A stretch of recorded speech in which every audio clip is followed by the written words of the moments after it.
Hello everyone and welcome to ABL Week 5. Now I'm against Glenn, who I actually played last week. Now what actually happened, we have the shuffle, and with the dynamic shuffle I actually ended up in the bottom tier. So I'm against Good Game Glenn again. Good Game Glenn again. I ended up beating him last time. That took me to 2-all, and now we're going to play again. Now, going into this quickly, I thought, look, he's going to mix this up. I didn't mess around with my team too much. I thought he's going to change this up because I was surprised I didn't see the Weavile, the Hatterene, or the Indeedee, and I do see that again.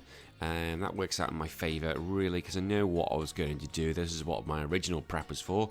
He does bring the Melmetal. That means Louis Spence has to come. There is no doubt about that. Louis Spence has to come to this match. Now, I think the way looking at this, I was currently 2-2 going into the dynamic shuffle. If you were with me last season and you watched me through the ABL, you would have seen that I did really well. And I was actually really high up. I was in the top division for both the dynamic shuffles, and unfortunately I was in the bottom this time. But I've got 4 matches to try and turn that around. You're now going to be able to watch me, see if I can turn that around, and then we just take it from here. So good luck to Good Game Glenn. I am recording this off the cuff. Unfortunately, I've not had much time to do these live, so I have to play it as it is. So he sends out Indeedee and Dusclops, which I thought was a bit of a strange lead. Normally you don't see 2 support gone.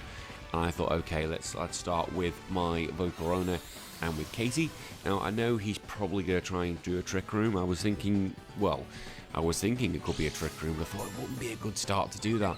The battlefield goes weird because of the Psychic Surge from Indeedee, which means my Psychic Seed comes up, so that was my plan, just to try and give my Volcarona as much beef as possible. And I thought, well, he's just going to let me do this, and maybe it's not a good idea. So I decided to go after the Indeedee, because the Indeedee is the big threat, while I can just belly drum. So I'm thinking, well, if you're just going to use Trick Room, you're just going to walk into my little trap, if that's what you're going to do. You know, you could burn me if that's what you want to do, but he decides to use Reflect. And I was thinking, okay, he's putting shields up, that's not a bad idea, but it's still not going to really help when you've got to be hit by a +6, or when we hit by a +6 belly drum. Snorlax, and as you saw, the Bug Buzz actually managed to get rid of the Indeedee one, so I was thinking, oh, that's happy days, because it means there was no Focus Sash on it. So I used the belly drum, and I'm intrigued where we're going to go from here, because now I've got a +6 Snorlax on turn 1, and if Dusclops used Trick Room here, I was going to be laughing away to the bank. I don't think it does.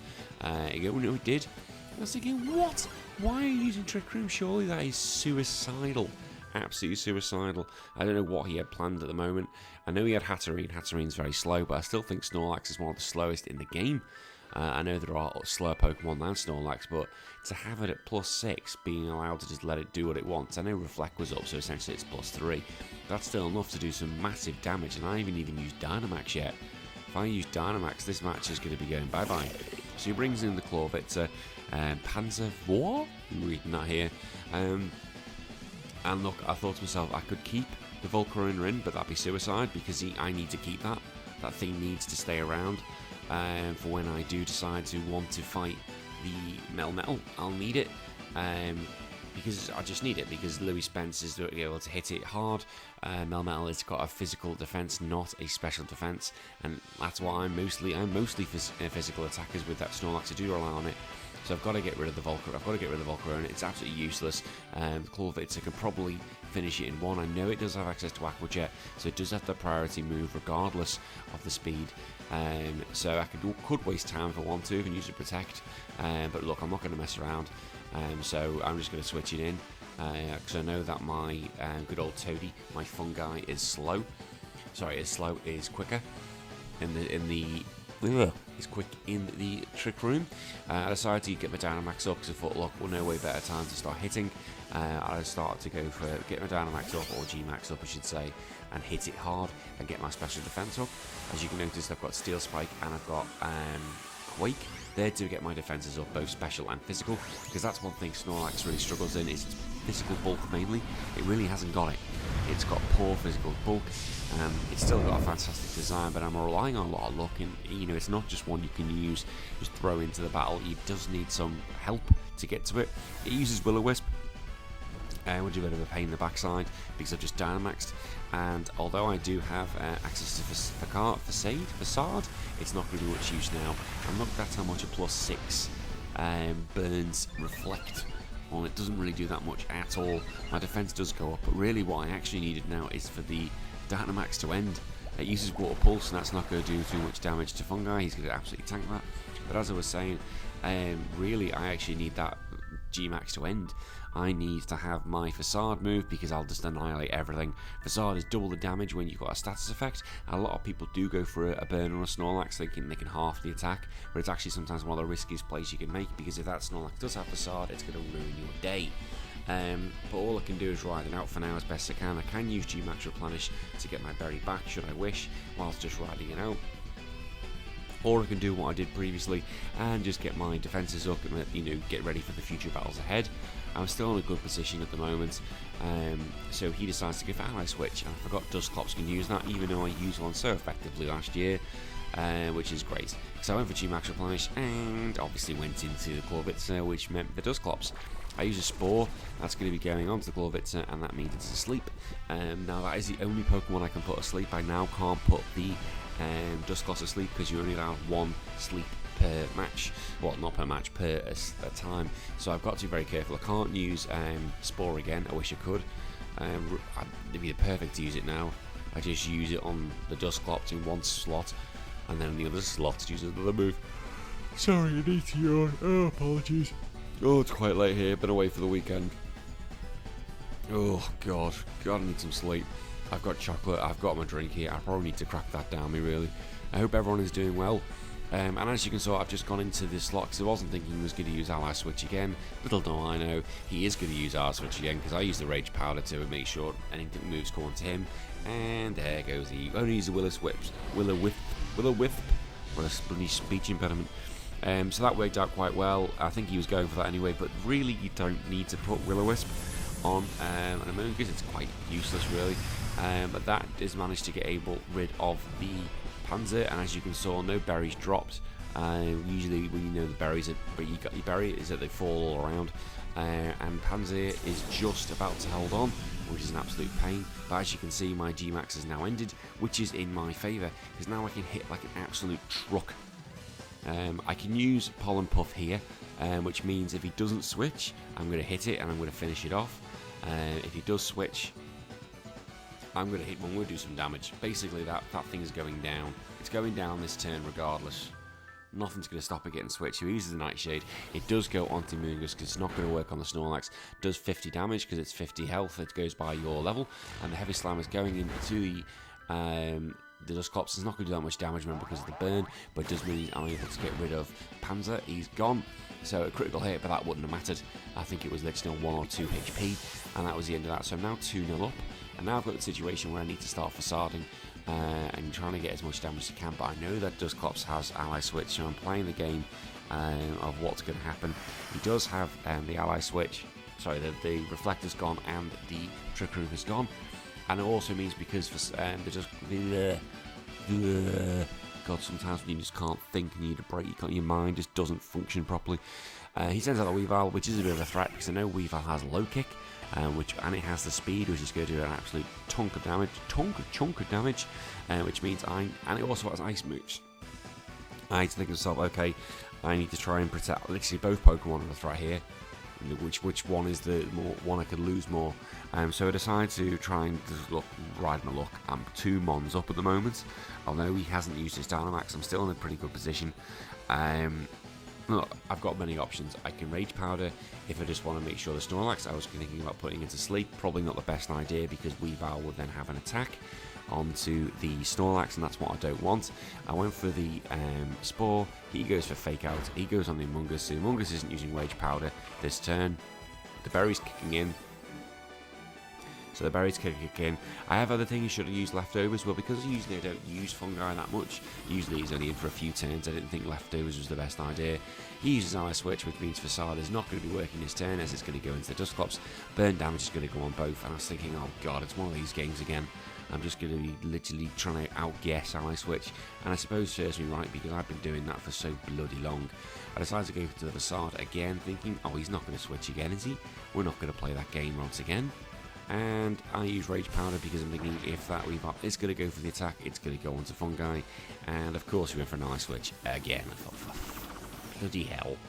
Literally just doing my head in. So obviously he goes for the Taunts, which means I'm not going to be using Rage Powder again.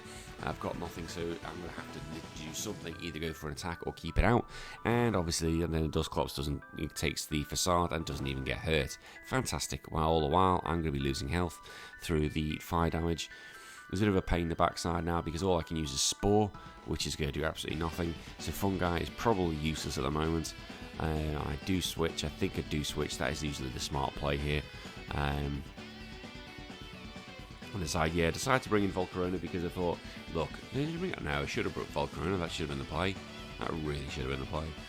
Brought in Volcarona because I thought Weavile is going to go for an ice move, if anything, or a fighting move, which isn't going to do a great deal to my Super Firebug. And at the same time, look, Weavile's not going to want to face that. We don't see an Ice Switch, we see an Ice Skull Crash, which means you could get a flinch, and it goes into the Snorlax. So I was hoping please no flinch because that did a lot of damage. Facade finally does go off, that goes into the Weavile, but the Weavile's got a sash, as it normally does. Weavile is quite frail and will often hold a sash. Nightshade, that's going to be going into my Bug. And now I've got a decision to make because I'm in a situation where my Snorlax isn't going to want to survive another Ice Skull Crash. It will go down if I want to do that. I could use a Heat Wave, and that could get rid of both. I could use a Quiver Dance, and a Quiver Dance will put me in a good position, but I've got to remember he could Trick Room at the same time. I am going to probably lose my Snorlax this turn because I'm not going to be able to fast enough. Weavile's going to be faster than anything on the field. I haven't got Protect, so I'm not going to be able to protect my Snorlax from getting attacked. But Snorlax has done what it wants to do. Lifted him so 2 mons up at the moment, and his Weavile is practically dead. His Dusclops is really running out of options, and I know he's only got Hatterene, and I can't remember who the last one was. So I thought, look, I'm in a really good position here. I haven't even used my Melmetal. Melmetal is still to come as well. But still, look, my Legendary hasn't even come on the field yet. I thought I'm not on a bad position.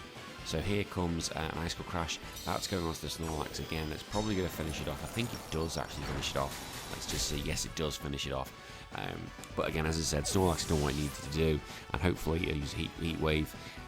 As you can see, it misses the Dusclops, but it doesn't miss the Weavile, which is what I wanted. So Weavile goes down. And I like that's this situation. He's only got his Hatterene and he only has his Melmetal left. Nightshade goes in to my Louis Spence, which leaves it just under half health. But I thought, look, I'm in a good position at the moment. Fungi's just got more health. Its ability means it gets more health when it comes back, but I can get rid of the Dusclops this turn. Air of the Back can come in. Now I've still got both my special attackers. Actually, I've got all 3 of my special attackers with my Premier in the back as well. So he brings out La Capitana, and that is his Hatterene. This is his G-Max Pokemon. I'm running Hatterene in the Side Quest League, and it is doing me absolute wonders at the moment. It is going to absolutely rock the show in a few weeks when you see that. So look, here we go. This is a situation. I'm in a good place. I could get both of them, or I could just get rid of it.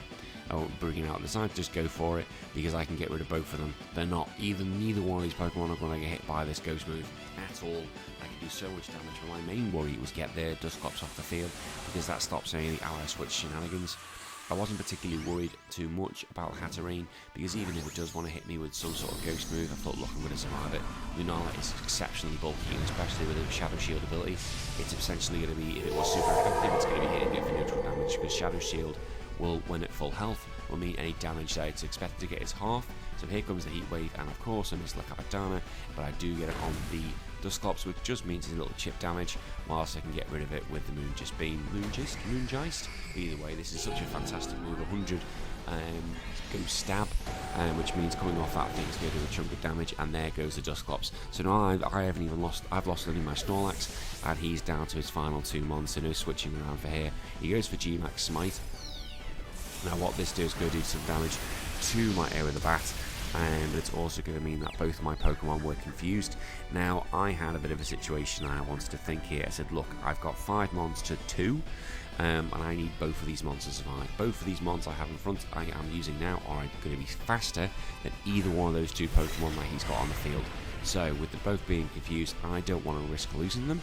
I know that the Melmetal has Rock Slide, which would finish off my Louis Spence in one, so I decided, look, with the confusion in place at the moment, what I'm going to do is I'm just going to switch them both out, remove the confusion, let's get rid of that risk, let's not play anything stupid, because what could happen is I could basically go for an attack on both of them thinking I'm cocky, and I could potentially make them both hit themselves, and then I've lost them both. And then I'll be in a really difficult position then, because I've got literally the duck, which isn't going to be doing a great deal of damage, and I'm going to be having a lot on my, well, fungi. He's not going to be doing any damage, and everything will be a primary area. So the smart play was just to do this. See, there's the rock slide. If that hit Volcarona, I was gone, and I hope Volcarona cannot finish off Melmetal in one, not even if it tries. The Melmetal, as we can see, he's got the Life Orb, Max Phantasm, and there we go. That would have done an absolute chunk of damage had my Lunala hit itself. So for me, that was the absolute best decision I could have made. For now, just ride out the G-Max turns, get them done, get it out of the way, and just see how much I can do and let these two go down. I don't want to use Trick Room, that would be a silly idea, but for now it's just literally try and just do some chunk damage. If I can, put the Melmetal to sleep, but I thought Melmetal might be faster than the Among Us. I hadn't actually looked at the stats beforehand. For me, it was just get rid, or see as much damage you can do. You have the two killer tools in front of you, you just need to try and chip these away, but a lot of them is based on luck. But once the Volcarona, I could come out, use Heat Wave, miss, and I'm in trouble. But I know with the Lunala, it's got the Moonji's Beam, which is 100% accurate. And I think he is probably in a bit of trouble here, so I go for the Shadow Ball, which is, he doesn't do that much damage, but it's better than nothing. And then the Melmetal use double Iron Bash. That's going to go into my Duck. Look how much damage that does. That was a critical hit, and I didn't even hit with the second bash. That was a lot of damage. So he hit one time, not even two, but it means I can use Spore. I can use Spore on the Melmetal, and that is going to be Melmetal asleep for an undetermined amount of time. I've at least got one turn guaranteed, because you have to have one turn. So then he goes to the Max Phantasm. That's going to get rid of my fungi. So now I'm down to 3 Pokemon. But I thought, look, you've now just ridden the G-Max out. He'll be now reversing back, and now I can bring back the same Pokemon as I did before. I'm in a much better position. So sorry to burp. In the reality, that was exactly what I was thinking was going to happen. Have you just done the smart thing here? It seems silly, I could have just gone for the kill, but no, if you look back on it, this is the smart play. Be smart, be sensible. Yes, there is a differentiation I can look at, where I could have, potentially won this by +5, but look, at the end of the day, a win is a win. A win is more important than the score. That's how you have to look at these things. Wins mean wins. It's as simple as that. I can get the best differentiation. I could have lost that match had I gone for the differentiation. So I'll go for a Heat Wave, which is going to do a chunk of damage to Melmetal, which has to have at least one turn of sleep. It has to. And I was thinking, look, I can probably survive this, but I want the Melmetal gone just in case. I was thinking, even if I did lose one, I'm not going to lose both, at least at this point. So I wanted to get rid of the Melmetal. This is the simple reason I was worried that the Hatterene could protect, but if that Melmetal was to stay awake, so I woke up, it would be an absolute... it would kill me. There's no way around it. So I thought, look, I just need it off the field. Get it off the field, I'm in a great position. It uses Trick Room, which is probably its only saving grace. It really was a saving grace. But let's look at this.